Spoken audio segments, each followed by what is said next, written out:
ఇదిగోండి మా దోసగల్లకి ఆకలి వేసినట్టుంది, పైకి ఎక్కేసింది. దీనికేమో థ్రెడ్ తక్కువ ఉంది, ఇది ఎక్కలేకపోతుంది. దీని ఆయాసం చూడండి.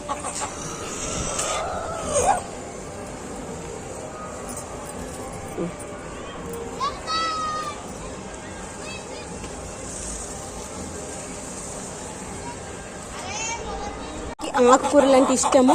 ఇదిగోండి గంగవేలు కూర తెంపాను. ఇలా మనం చేతితో పట్టుకునే మనం ఇష్టంగా తింటే, కింద వాడేసి అస్సలు అంత ఇష్టంగా తినవు అనమాట. అవి పిల్లలకి మనం తినిపిస్తే తింటారు చూడండి, అట్లా అనమాట.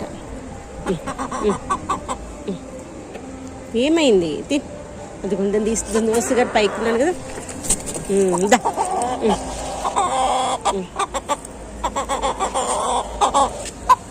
దాని కాళ్ళు మన చెట్టుకైతే పూత బాగానే వచ్చింది కదా. అది కానీ ఒక్కటి ఎలా రెండు వచ్చినట్టున్నాయి. ఇప్పుడే స్టార్ట్ అవుతున్నాయి ములక్కాయలు. కానీ ఈ యొక్క పతంగులు ఎగరేసే లోపల ఎంతవరకు ఉంటాయో పోతే తెలియదు. పిల్లలు అక్కడ ఎగరేస్తూ ఉంటే వచ్చి ప్రతిసారి ఇక్కడ చెట్టుకి తట్టుకుంటుంది అనమాట. గాలి ఇటే ఉంటే ఇటే వస్తుంది కదా. చూడాలి ఎంతవరకు ఉంటాయో. ఇదిగోండి మనకైతే మంచిగా స్టార్ట్ అయ్యాయి కాయలు. ఈరోజు మొక్కలకైతే నీమ్ ఆయిల్ కానీ లేదంటే ఫ్రూట్ పర్మెంటే జ్యూస్ ఇద్దాము. తర్వాత పూలు అయితే తెంపుకుందాం. నిన్న తెంపుకోపోదాం అనుకుని తెంపుకోలేదు, పూలు తెంపేసుకుందాము. ఈరోజు అయితే మనము మన చెట్టుకు వచ్చినటువంటి కనకాంబరాలు అయితే హార్వెస్ట్ చేసుకుందాము. కనకాంబరాలు హార్వెస్ట్ చేసుకుని మొక్కల్లో ఏమేమి పనులు చేస్తున్నాము ఏంటో చూసిద్దాం, వచ్చేసేయండి. ఇదిగోండి కనకాంబరాలు అయితే మంచిగా వస్తున్నాయి. అయితే ఇంకా మంచిగా రావాలి. యాక్చువల్గా మనం లిక్విడ్ పోషకాలు ఏమి ఇస్తలేము. యాక్చువల్గా పొద్దున్నే వద్దాం అనుకున్నాను కానీ ఇంకా వీలు అవ్వలేదు. ఇంట్లో పండగ కదా, ఇంట్లో పనులు, ముగ్గు వేయడము, పిండి వంటలు అవంతా అయిపోయిందనమాట. కాసేపు పడుకొని లేసాను. ఇంతకు సాయంత్రం పైకి వచ్చేసాను. ఇప్పుడైతే పువ్వులు తెంపేసుకున్న తర్వాత మొక్కలకైతే లిక్విడ్ పోషకాలు ఇద్దాం మంచిగా. మందార పూలు కూడా రావట్లేవు, ఎందుకంటే మనము లిక్విడ్ పోషకాలు ఇస్తలేం కదా. చూడండి ఒకటే వచ్చింది. ఇదిగోండి ఇవన్నీ కూడా మనం కిచెన్ వేస్ట్ వాటరు, తర్వాత ఫ్రూట్ వెజిటేబుల్ కటింగ్ వేస్ట్ ఉంటుంది కదా అవన్నీ, తర్వాత ఫ్రూట్ పర్మెంటెడ్ జ్యూసెస్ అవన్నీ కలిపేసి పెట్టుకుంటాను. వాటి యొక్క వాటర్ ఇలా మనం మొక్కలకి ఇవ్వడం వల్ల మొక్కనైతే మంచి గ్రోత్ అయితే వస్తాయి అన్నమాట. ఇదిగోండి ఈ విధంగానైతే అన్ని మొక్కలకి పోసుకుందాము. ఇదిగోండి ఇది వచ్చేసి పర్పుల్ ఇది. దీనికి కొంచెం వాటర్ వేసినా చూడండి, చిన్న పాట్ చిన్న ముక్క కట్ అయిందంటే దీంట్లో పెట్టాను. ఎంత బుషిగా వచ్చింది చూసారా. ఇలా మనము మంచి బొకే లాగా అనిపిస్తుంది. అసలు వాటర్ పోయకపోతే వాటి యొక్క సిచ్యువేషన్ ఎలా ఉంటుందో చూపించాలా. ఇదిగోండి వాటి నుండి వచ్చినటువంటివి ఊడిపోయినాయి అనమాట. వీటికి కూడా మనం వాటరింగ్ చేస్తే అలా ఉంటుంది. వీటికి వాటరింగ్ సరిగా చేయక అలా డల్గా ఉన్నాయన్నమాట. అలాంటి మొక్కలు ఎంతో అందంగా కనిపిస్తాయి కదా. చేసేటప్పుడు మనము చూసి ఇవ్వాలి. కొన్ని మొక్కలకి ఎక్కువ వాటర్ అవసరము, కొన్ని మొక్కలకు తక్కువ వాటర్ అవసరము. ఇంకొంచెం 2-3 తులసి మొక్కలు ఉన్నాయి, వాటిని కూడా రిపోర్టింగ్ చేసుకుందాము. డ్రాగన్ ఫ్రూట్ మొక్కలకైతే చూసుకొని ఇచ్చుకోవాలి వాటర్. కొన్ని వేస్తాను, మరీ మొత్తానికి వేయకుండా ఉన్నా కానీ డ్రాగన్ ఫ్రూట్ మొక్క డల్ అయిపోతుంది. ఇదిగోండి మందార మొక్కలు, ఇంకా ఫ్రూట్ మొక్కలు, ఫ్లవర్ మొక్కలు వాటికైతే వాటర్ మంచిగా అవసరము. అలా చూసుకుని ఏ మొక్కకి ఎంత అవసరము, మట్టి పచ్చిగా ఉందా డ్రైగా ఉందా అని చూసుకొని వేసుకోవాలి.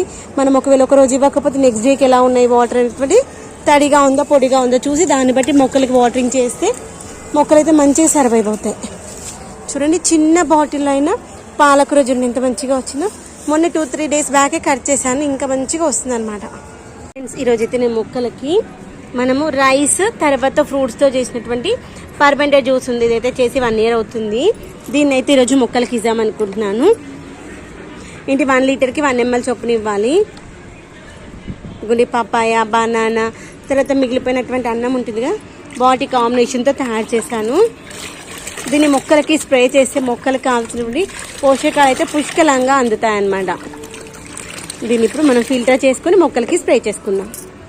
ఈరోజు అయితే మనము మొక్కలలో ఏమేం పనులు చేసుకున్నాము ఏంటి అనేది చూసేద్దాం, వచ్చేసేయండి. అందరికీ కూడా సంక్రాంతి పండుగ శుభాకాంక్షలు అండి. అందరూ బాగుండాలి, అందులో మనం ఉండాలని కోరుకుంటూ మీ కవిత ఈరోజు.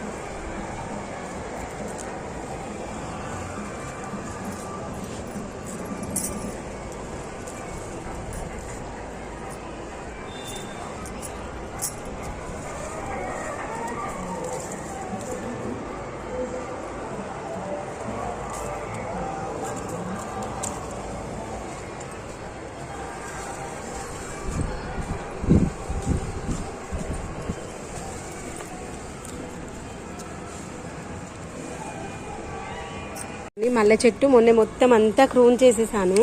క్రూన్ చేసిన తర్వాత ఈ విధంగా మనము మంచి లిక్విడ్ పోషకాలు ఇచ్చామనుకోండి, ఇప్పుడు కొత్త చిగుళ్ళు వచ్చేసి పువ్వులు మళ్ళీ ఇంతకుముందు ఎట్లా పూసాయి సేమ్ అంతే పూస్తాయి అనమాట. ఒక 2-3 నెలల్లో మళ్ళీ మొక్క సేమ్ స్టేజ్కి రావాలి. ఇంతకుముందు మంచిగా బుషిగా ఉండి మస్తు పువ్వులు వస్తుండే కదా, ఇలా రావాలంటే మనమైతే మంచిగా ఇలా పోషకాలు అయితే ఇస్తూ ఉండాలన్నమాట.